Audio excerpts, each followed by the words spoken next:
Cześć, witajcie na kanale Firmy Karmanek. Dzisiaj chcemy Wam pokazać już kombajn Massey Ferguson, o który pytaliście wcześniej w komentarzach w innych filmach. I tak na początek może trochę o historii. Mamy kombajn Massey Ferguson, seria 40, 99 rocznik. Kombajn kupiliśmy w rozliczeniu. Kombajn produkowany w duńskiej fabryce Dronningborg. I tak może ogólnie o kombajnach Massey Ferguson można powiedzieć dwie historie. Związana z kombajnami Massey Ferguson i z tymi drugimi, taką drugą jakby gałąź, którą tworzyła w kombajnach Massey Ferguson firma Dronningborg. No i tak wspomniałem, historia fabryki Dronningborg jest to jedna z wielkich przygód w duńskim przemyśle rolniczym.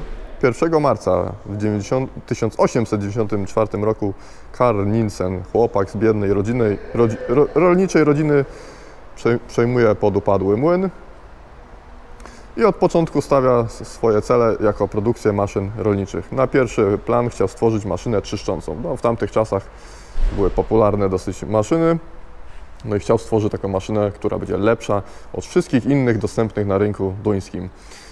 I w pierwszym roku wyprodukował 22 maszyny czyszczące. W Polsce na takie maszyny mówimy młynek, wialnia i tym podobne.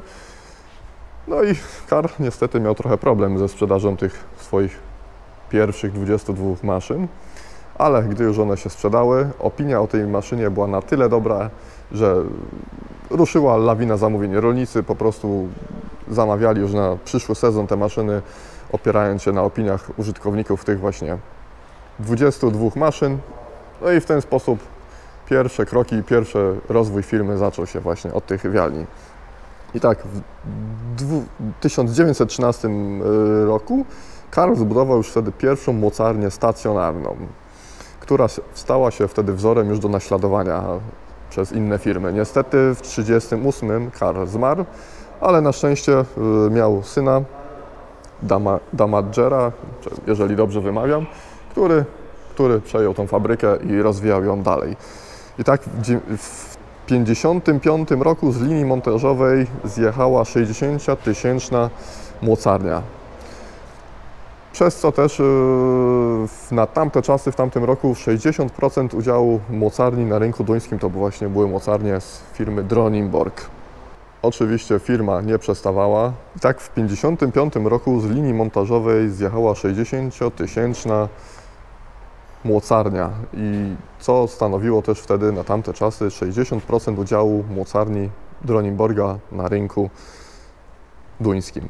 W tym samym roku też, w 1955, z linii montażowej w fabryce Dronningborg zjechał pierwszy ciągniony kombajn. Był to taki kombajn, który był ciągniony, a nie samojezdny jeszcze wtedy, no ale firma nie poprzestawała na laurach i tak już w 1958 pojawił się pierwszy samojezdny kombajn właśnie Dronningborga.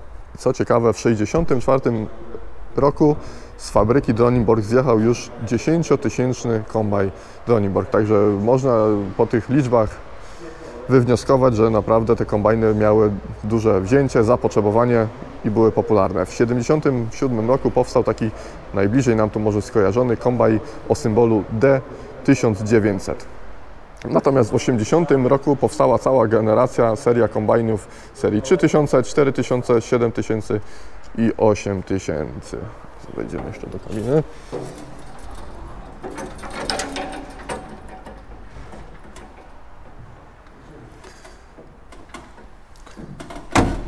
Kombajny Dronningborg cały czas rozwijały się bardzo prężnie. Były chętnie nabywane, kupowane. I tak w związku z tym, że miały bardzo dobrą opinię, w 1984 roku Dronningborg zawarł umowę z Massey Fergusonem, którą w przyszłości będzie produkował cały szereg kombajnów pod logo Massey Ferguson. W 1987 roku Dronningborg zawarł też umowę z producentem Case i też produkował kombajny dla Case'a, która wtedy ta fabryka nie miała w Europie akurat kombajnów, tylko w Ameryce. 1987 rok jest to też ważna data w produkcji kombajnów, ponieważ powstał wtedy kombajn o oznaczeniu D9000 Jumbo. Był to naprawdę rewolucyjny kombajn jak na tamte czasy. Miał komputer pokładowy oraz ekran telewizyjny, na którym było widać wszystkie parametry pracy kombajnu. Jak na tamten czas był to o jeden poziom wyżej kombajn, jeżeli chodzi o całą konkurencję producentów kombajnów. Także naprawdę był to bardzo zaawansowany technologicznie kombajn. Niestety dobra pasa nie trwała długo i tak w 1991 roku Dronningborg wpadł w tarapaty finansowe. Skończyło się na przejściu fabryki w stan upadłości. Wszyscy szukali rozwiązania, aby uratować firmę i tak zarząd firmy i związki zawodowe, chcąc ratować jakby firmę przed bankructwem, postanowiły sprzedać większość udziałów w firmie Massey Ferguson. Dzięki temu mogła być kontynuowana dalej produkcja kombajnów. Jednak oznaczało to koniec kombajnów Dronningborg, a przynajmniej nazwy tych kombajnów. Wszystko wtedy zmieniło się na Massey Ferguson, no i powstały wtedy kombajny MF seria 30 i tu widoczny seria 40. W 1998 roku Masseya przejmuje firma AGCO i w ten sposób zmienia się kolejny właściciel jakby firmy Dronningborg. I tak w 1999 roku, w związku, że właścicielem jest firma AGCO, powstaje pierwszy kombajn Fendt i pierwsze kombajny MF serii 7200. Różnica była tylko taka, że Fendt, jako bardziej prestiżowa marka, kombajny miały wtedy już sterowanie skrzynią biegów elektrohydrauliczne, czyli biegi były zmieniane elektrohydraulicznie za pomocą przycisków, a w Massey Fergusonach było po prostu to dalej w dalszym ciągu dźwignia ręczna do zmiany biegów. I jeszcze taka różnica, że kombajny Fendta miały montowane silniki Deutscha, Masseya miały montowane silniki Sisu. W 2001 roku powstała nowa seria kombajnów 7.2, 7.8, 7.6, zwanych potocznie Cera, na 8 klawiszach. Tam już te kombajny też Masseya miały zmianę biegów elektrohydraulicznie, tak jak we Fendcie. Co tu w mojej osobistej takiej opinii jest to taka niekorzystna zmiana, ponieważ tam występowały problemy z tymi biegami, z tą zmianą biegów, dodatkowe awarie elektroniki. Jak wiemy, w kombajnie nie zmienia się często tych biegów, więc nie jest to jakiś taki czynnik, który musi być wyposażony kombajn, no ale to już tam producenci jak chcieli. W 2008 roku taka nastąpiła duża modernizacja tych kombajnów. Dostały one wtedy już plastikowe osłony, takie bardziej zaokrąglone i oznaczenie modelu zmieniono na Centora z Cerei. A kombajny Fendta miały oznaczenia wtedy 8370p albo 8400. I wtedy też już kombajny Fendta miały montowane silnik Sisu, tak samo jak Massey Ferguson. W 2009 roku w Dronningborgu opracowano nowy kombajn hybrydowy, czyli tak zwane hybrydy, które też sprzedawaliśmy. One miały oznaczenie Delta Hybrid, miały nowoczesny silnik Sisu 7-cylindrowy i już z układem AdBlue. W 2010 roku no taka smutna wiadomość dla firmy Dronningborg, ponieważ zarząd podjął decyzję, że cała produkcja kombajnów zostanie przeniesiona do La Verdy we Włoszech, co nie spodobało się tam wszystkim, co się nie ma też dziwić. Mieliśmy też z tym taki dziwny epizod. U nas mieliśmy taki jeden przypadek, że odkręciło nam się mocowanie od motowideł właśnie przy nowym kombajnie, który dojechał z dostawy, świeżo wyjechał w pole, odkręciły się motowidła. Nawet dostaliśmy z fabryki taki biuletyn, że mamy sprawdzać właśnie w wszystkich kombajnach, jakie mamy, i to było wysłane na całą Europę, żeby sprawdzać stan przykręcenia motowideł. Jak się później okazało, złośliwie, niezłośliwie starzy pracownicy nie chcieli pogodzić się z tym, że fabryka zostanie przeniesiona do Włoch. Celowo nie przykręcali niektórych podzespołów, które potem się odkręcały, no ale to taki był jeden smutny epizod, jeżeli chodzi o to. Dobra, ale teraz tyle o historii. Przejdźmy do egzemplarza, który to widzimy. Massey Ferguson, seria 40, 99 rok. Budowa jakby tego kombajnu znacząco z tymi nowszymi, potem co była Cerea, Centora, nie różniła się poza drobnymi jakimiś tam szczegółami. Wszystkie napędy, wszystko było bardzo podobne. Ten kombajn wzięliśmy w rozliczeniu, tak jak powiedziałem. Stan jego naprawdę jest bardzo dobry. Można powiedzieć, że kombajnem jeździł operator, a nie dewastator, jak to czasami bywa. No, były tu drobne rzeczy, problemy z elektroniką, to już tam akurat udało nam się usunąć. Tu też w tych kombajnach występowało, tu mamy główną skrzynkę elektroniczną z wszystkimi, oj, tu otworzę, zarządzającą elektryką.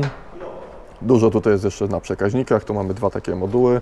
Tu z tymi modułami występował problem, że nieraz rozłączały się, nie szło kosić.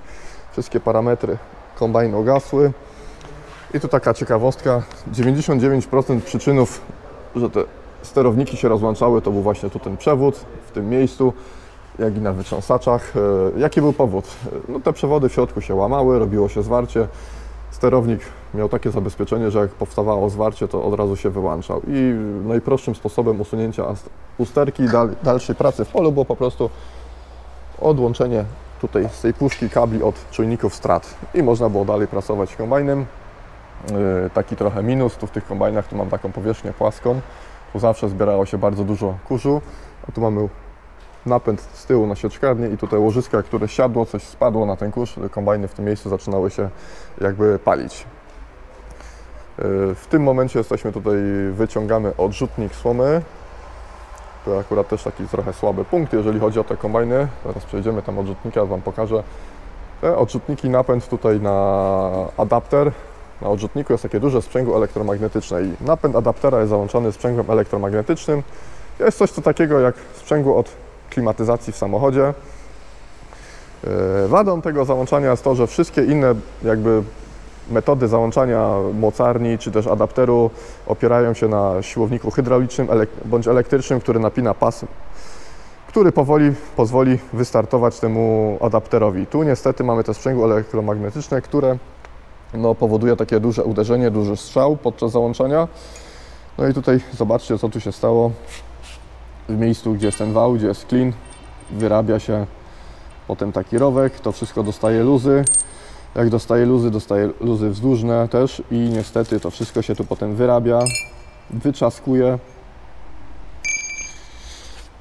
No i się robi problem. Jeżeli ktoś to wychwyci, zobaczcie jak to jest wytarte, wychwyci w czas, w odpowiedni moment, jest to jeszcze szybko w miarę do zregenerowania, tanim sposobem, no niestety jeżeli to dojdzie do takiego momentu, to już jest potem problem.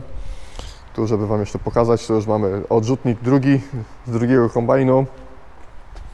Niestety też już powoli zaczynało się te koło pasowe luzować na tym właśnie tu klinie, wielowypuście pryzmatycznym.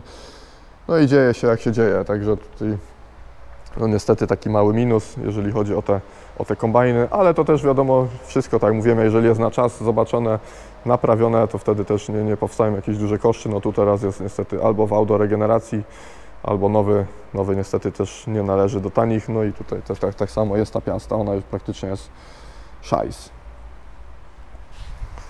No, tu mamy właśnie wariator, tu jest też sprzęgło elektromagnetyczne od załączania adapteru. Ogólnie jeżeli pracujemy tylko w polu na zbożach, z tym sprzęgłem jeszcze nie ma większych problemów. Najgorzej jest, kiedy ktoś kosi kukurydzę i mamy podłączony adapter do kukurydzy. Tam te obciążenia niestety są na tyle duże, że to sprzęgło wtedy nie wytrzymuje. Takie rozwiązanie jeszcze, które zostało poprawione dzięki naszym staraniom, mamy napęd przenośnika pochyłego i adapteru na łańcuchy. Nie wiem, czy tu je będzie widać, napęd łańcuchowy. To jest akurat obudowany, może troszkę. No niestety też te łańcuchy, jeżeli pracujemy z samym adapterem do zbioru zbóż, nie było z nimi problemów, ale niestety kiedy zakładano przystawkę do zbioru kukurydzy, te obciążenia też były na tyle duże, że takie łańcuchy nieraz trzeba było 2-3 razy wymieniać w jednym sezonie. Co klienci nam zgłaszali, nie byli z tego zadowoleni. My tam wtedy też to zgłosiliśmy do fabryki. Fabryka wtedy bardzo szybko zareagowała, wymyśliła napęd pasowy tych oto przenośników, napędu adaptera do zbóż. My to w ramach gwarancji zakładaliśmy klientom. Po montażu takiego właśnie napędu na pas problem jakby znikł i potem już się nigdy więcej nie wracało. Więc akurat pod tym względem na plus dla fabryki, że bardzo szybko zareagowała, naprawiła jakby ten słaby punkt. No myślę, że na dzisiaj byłoby to na tyle. Mam nadzieję, że film Wam się podobał. Pamiętajcie o zostawieniu kciuka i śledzeniu naszego kanału. Trzymajcie się, hej!